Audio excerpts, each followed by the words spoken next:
আসসালামু আলাইকুম অষ্টম শ্রেণীর শিক্ষার্থী বন্ধুরা, আজ তোমাদের দেখানো হবে অধ্যায় 3 অনুশীলনী 3 22 নম্বর সমস্যার সমাধান। এটি একটি বলা যায় এক ধরনের মজার সমস্যা। এখানে বলছি একটি ঘরের মেঝে কার্পেট দিয়ে ডাকতে মোট 7,200 টাকা খরচ হয়। ঘরের প্রস্থ যদি 3 মিটার কম হলে 576 টাকা কম খরচ হতো। ঘরটির প্রস্থ নির্ণয় করতে বলছে। প্রস্থটা যদি 3 মিটার কম হতো তাহলে আমাদের এত টাকা খরচ কম হতো। ঘরটার প্রস্থ কত সেটা আমাদের নির্ণয় করতে। আমরা শুরু করি।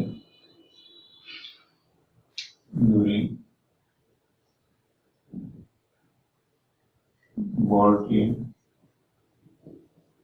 প্রস্থ সমান x মিটার, ঘরটির দৈর্ঘ্য y মিটার। সুতরাং ঘরের ক্ষেত্রফল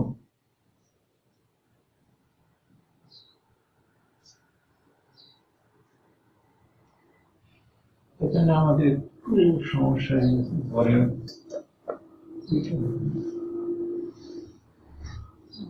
মেঝের প্রস্থ সমান x মিটার, মেঝের দৈর্ঘ্য y মিটার। ঘরের মেঝের ক্ষেত্রফল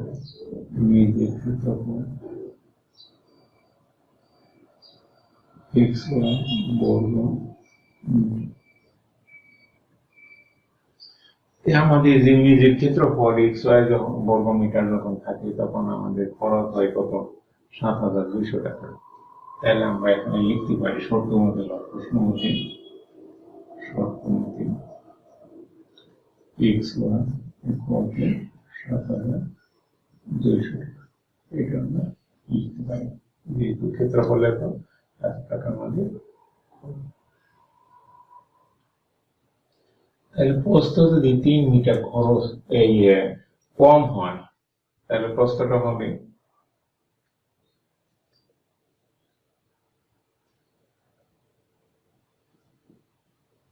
আমরা লিখব মেঝের প্রস্থ 3 মিটার কম হলে প্রস্থ হবে x minus 3। তাহলে এটাই কিন্তু আমাদের প্রস্থ, দৈর্ঘ্য আমাদের ঠিকই থাকবে। তাহলে আমরা লিখব প্রশ্ন মতে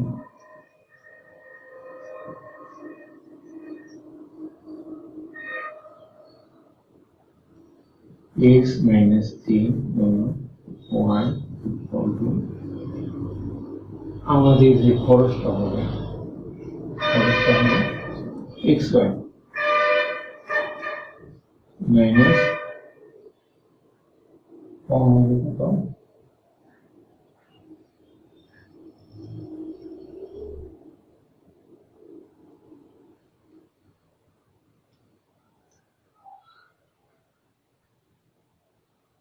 6,576 আমাদের এই টাকাটা।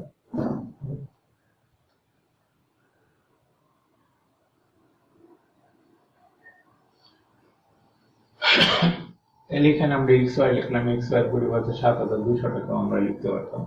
তাহলে এখান থেকে আমরা সমস্যার সমাধান করে নিব।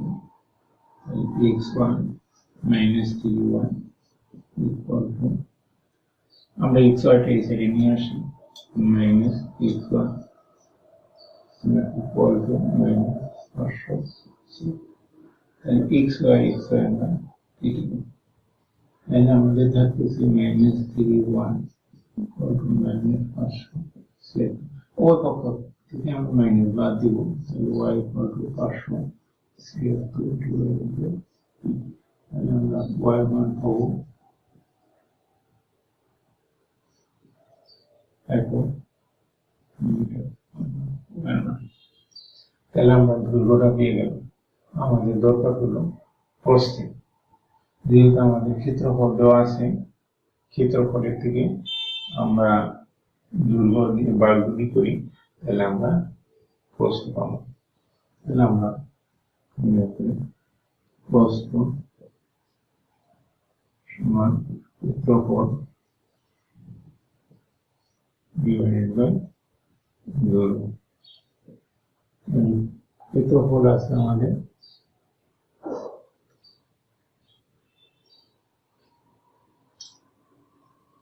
7,200, প্রস্থ আছে 192।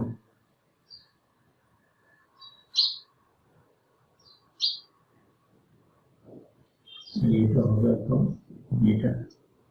যেটা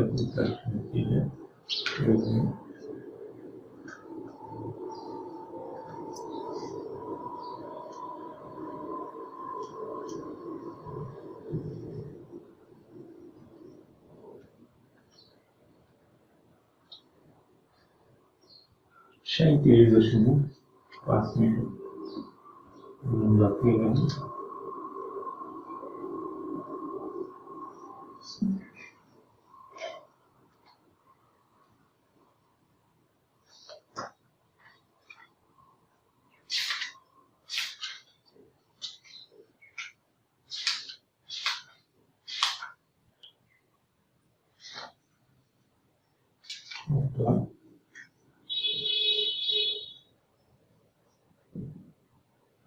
প্রশ্ন